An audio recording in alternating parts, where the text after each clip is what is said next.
राधे राधे। आज मैं आप लोगों से बात करने आई हूँ 5 नंबर के बारे में।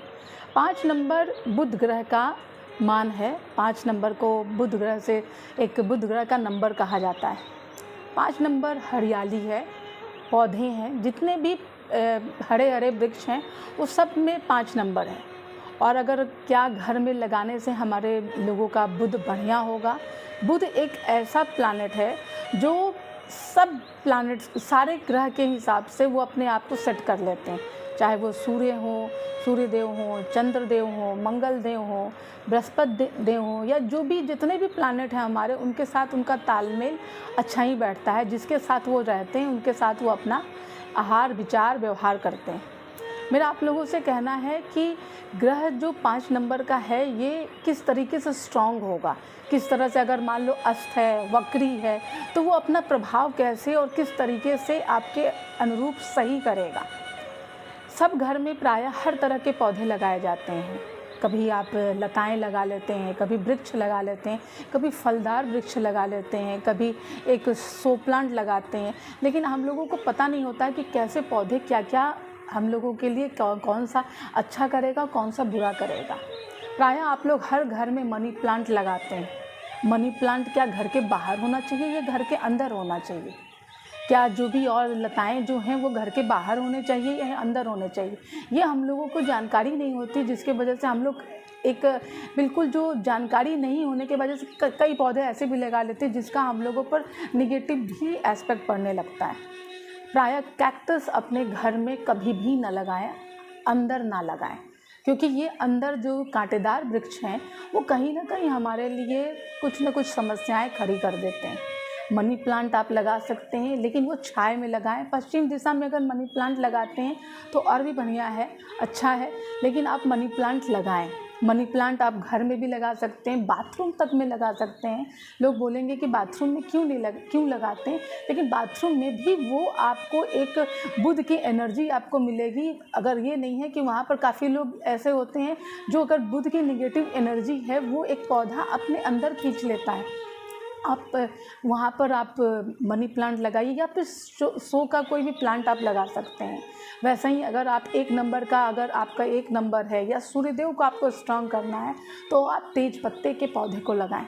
तेज पत्ता जो अमूमन हमारे घर में जो तड़के में लगाया जाता है, जिसको हम लोग हर चीज़ में एक खुशबू के लिए लगाते हैं, वो तेज पत्ता का पौधा आप सूर्यदेव को मजबूत करने के लिए अपने घर के बाहर लगा सकते हैं। लेकिन प्रायः आजकल लोग फ्लैट में रह रहे हैं, घर में जगह कम है, तो आप लोग उस हिसाब से बहुत ज़्यादा बड़े तो नहीं लगा सकते। लेकिन हाँ, आप गमले में उसको एक बड़ा गमला अगर ले लें तो उसमें आप प्रायः एक सीमा तक वो उतना उसमें अपना आकार लेगा, लेकिन वो रहे तो आपके यहाँ सूर्यदेव का जो प्लैनेट है वो स्ट्रॉन्ग हो सकता है। उसी तरीके से 2 नंबर है। 2 नंबर जो है कहीं ना कहीं डिस्टर्ब करता है, तो 2 ऐसा प्लांट आप लगाइए, फूलों का पौधा लगाइए जिसमें सफ़ेद फूल खिलते हों, जिसको देखकर आप खुश हों, आपके अंदर एक ऊर्जा का संचार हो। वही आपका जो गुड़हल का फूल है या जितने भी लाल रंग के फूल हैं वो आप मंगल के लिए भी आप अच्छे से लगा सकते हैं। घर के बाहर ही लगाइए, भीतर सब पौधे नहीं लगा सकते क्योंकि काफ़ी सारे पौधों को धूप की रोशनी की आवश्यकता होती है, वो बाहर ही लगेंगे। बुध के लिए आप कोई भी हरा वृक्ष लगाइए, लेकिन कांटेदार ना हो। और अगर एक चीज़ और मैं आप लोगों से नम्र निवेदन है, जो फलदार वृक्ष हैं उसको आप कहीं बाहर लगाइए, चाहे वो मैदानी इलाका में लगाइए, क्योंकि अगर कोई भी वृक्ष को अगर आपने घर में लगाया और वो फल नहीं दिया, अगर फलदार वृक्ष है तो आपका गुरु भी डिस्टर्ब हो जाएगा, बुध ऑटोमेटिकली डिस्टर्ब हो जाएगा। तो फलदार अगर वृक्ष लगाने हैं तो उसके लिए जगह चाहिए, मैदान चाहिए, उसके लिए बागवान चाहिए। तो अगर आप लोगों के पास जगह है, आप लोगों की व्यवस्था है, तो आप उसको बागान में लगाइए। वैसे ही गुरुदेव हैं तो गुरुदेव के लिए कहा जाता है कि केले का वृक्ष लगाएं। मैं ये सबको सलाह दूंगी कि केले का वृक्ष लगाएं, लेकिन वो घर के पीछे लगेगा, घर के पिछवाड़े में लगाया जाएगा। अब गमले में आप लगाएंगे तो आपको 2 लगाया जाएगा, केला, और केला के साथ एक और वृक्ष आता है केली जिसे कहते हैं, उसे भी आपको लगाना पड़ेगा जोड़े में। तो आपका गुरु जो प्लैनेट है वो कहीं ना कहीं से आपको एक अच्छा एक आपको सिस्टम देगा। रहा सवाल शुक्र का, शुक्र जो है वो वीनस है, शुक्र जो है वो एक आपको लग्जरियस लाइफ है, और जितनी लताएं हैं, जितनी भी लताएं हैं वो सारे शुक्र प्लैनेट हैं। और शुक्र प्लैनेट जो कहीं ना कहीं एक साथ में एक देखता है कि आप उसको सहयोग कैसे देंगे। तो लताएं जो है हमेशा एक किसी न किसी की मदद से आगे बढ़ती हैं, तो वो और बचती हैं, लेकिन वो एक अलग खूबसूरती देखते होंगे आप जितने भी देखें, बेल के जो बेला हैं या जो भी हैं, जो लताएं वाली पौधे हैं वो बहुत खूबसूरती देते हैं, खुशबू भी साथ में देते हैं, और वहाँ शुक्र विद्यमान होता है। वैसे जो भी पौधे होते हैं लताएं वाला, वहाँ पर शुक्र विद्यमान होते हैं। अब रहा सवाल शनिदेव का। शनिदेव पीपल जो है, पीपल का पेड़ है, वो बहुत ही महत्वपूर्ण एक अपना रोल अदा करते हैं, क्योंकि एक तो एक ऑक्सीजन, शनिदेव वैराग्य के देवता हैं।